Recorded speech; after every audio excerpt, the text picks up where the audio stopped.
As consoles round the home stretch ahead of next generation, some of the best, brightest, and most memorable games hit the platforms as developers squeeze every ounce of power from the aging hardware and some of the most amazing experiences to close out the generation. Interestingly, during this last couple of years, Sony and Microsoft will have totally different approaches to ending this console generation.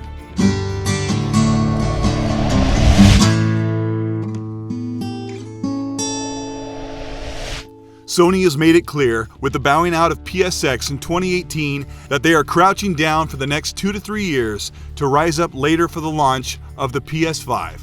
Sony is trying to pace and spread out their major first-party exclusives, with Ghost of Tsushima likely in early 2020 and Death Stranding pegged for the end of that same year.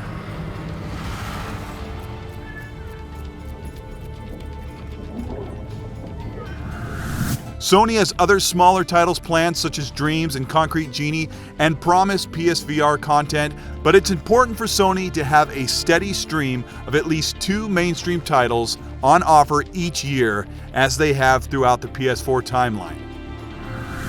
Microsoft has Crackdown 3 planned for February. Crackdown 3 is poised to surprise with an unexpected extra polish, possibly running at 60 FPS on the X, with the emergence of the long-awaited multiplayer reveal and Gears 5 at the end of that year in 2019. And now with the Coalition's extra development time, Gears 5 is already looking bigger and better, with a more open world and heavier story. Not to be overlooked, the award-winning Ori and the Will of the Wisps is likely coming also in late 2019. But much of the remainder of the Xbox One cycle is obscured and shrouded in doubt, since Microsoft has had such a troubled console generation. 2020 is largely unknown, and Microsoft does not plan on projecting out games beyond 1 year.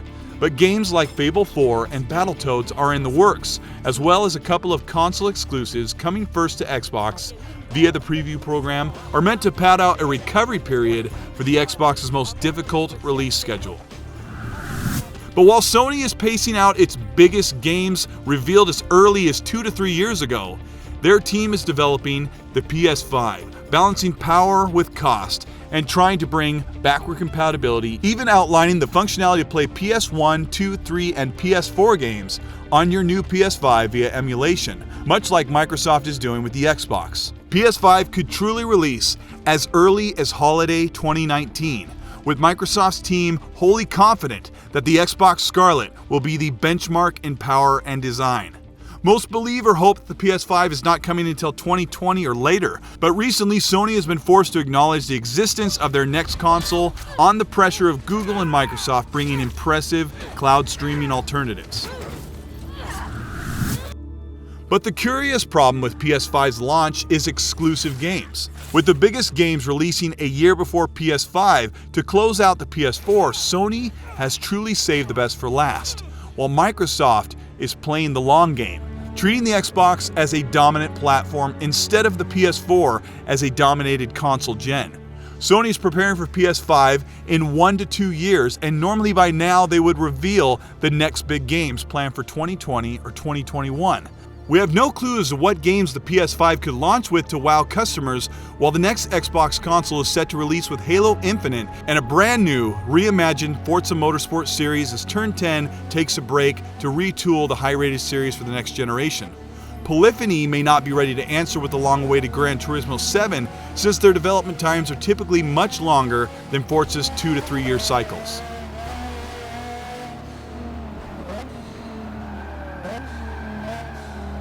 The problem becomes apparent that Sony's biggest studios are already busy completing their biggest games to close out the PS4, leaving any new creations to arrive on PS5 2 to 4 years after the launch of the console. Take, for example, the recent announcement of Naughty Dog's casting call for their next game, with the next year designated to complete The Last of Us 2. Naughty Dog's sci-fi contribution to the PS5 most likely will not see the light of day until 2023 or 2024, halfway through the PS5 cycle.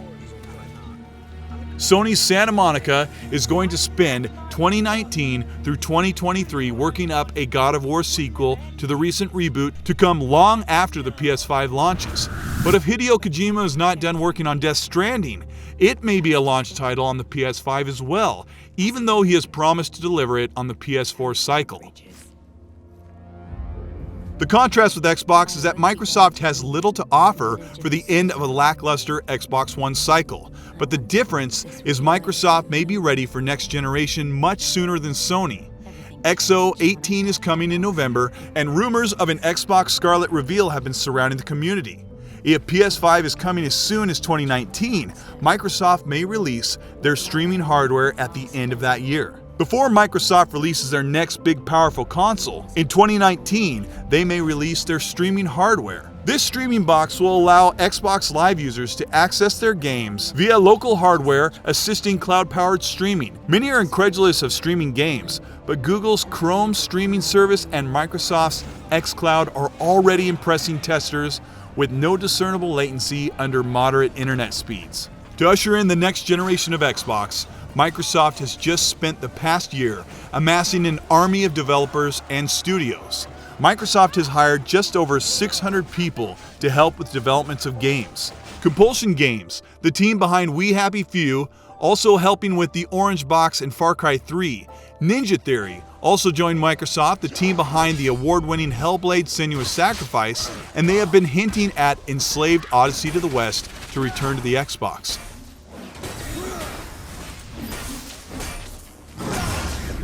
Are you okay? Yeah, it's another glitch. But Ninja Theory is the perfect match to complete Scalebound, an IP Platinum Games failed to deliver on, which Microsoft funded in vain. Ninja Theory, with their new expansive team and funding, may be completing the work to launch Scalebound on the next Xbox. Undead Labs, an indie developer, is excited to take advantage of Microsoft's new spending budget to launch on the next Xbox. Their second game had the potential to be so great, but suffered low ratings due to technical bugs that extra time and budget would have ironed out. Undead Labs are working on a bigger and much better State of Decay 3. Microsoft acquired Playground Games that just released the high-rated Forza Horizon 4 and have been asked to spend the next 3 years developing a broader Horizon game for the fifth in the series on the next Xbox. Playground has also hired additional personnel and is split into two teams, with the other working on an unnamed open-world action RPG, which everyone assumes is Fable 4. And finally, the Initiative Studio, which houses the best and the brightest in the industry, pooling talent from the biggest games under one Microsoft roof to create a reboot of Perfect Dark, as well as a fresh new AAA IP to rival Halo and Gears as a flagship title on Xbox. But Santa Monica, Naughty Dog, and Sucker Punch are hard at work ending the PS4 era on the highest note possible. Microsoft are hard at work ramping up first-party, in-house content to push the Xbox forward as not just a console generation, but as an enduring platform with accessibility for more of your games, more gamers, and more ways to play and enjoy the majority of what we play each day and every year. Next generation may be a couple years away, but if you are a PS4 or an Xbox One owner, you have a lot to look forward to, not just this generation, but beyond. This is Colt Eastwood. Thank you so much for watching. If you're like me at all, you had an incredible 2018, Far Cry 5, State of Decay 2, God of War, Spider-Man, and now, surprisingly, Assassin's Creed Odyssey. In fact, I absolutely loved God of War and Spider-Man, and before Red Dead Redemption 2 comes out, I'm thinking Assassin's Creed Odyssey is becoming one of my favorite games this year, even over Forza Horizon 4. This game is just massive, easily 80 to 100 hours, and enjoyable every minute. 2018 is not over yet, and there's still much more to come. Some of the things here are educated predictions based off of the information we've been given and past trends, but I'm pretty sure that both companies have a few surprises up their sleeves before next generation. I know I'll get about 300 comments that Xbox has no games or this video is biased, but remember, if you're a true gamer and you want Xbox to up their game, as an Xbox fan, I expect them to make major improvements. Only time will tell. Their attitude and spending has certainly improved this past year, and that's a good thing. If you like this video or you want to subscribe to the channel, hit the subscribe button below or the little Colt icon at the bottom right of your screen. If you have any questions for me, you can message me at Colt Eastwood on Xbox Live or Colt Eastwood on Twitter. And if you hear any news I missed, let me know. And the rest of you, you know who you are. Be nice.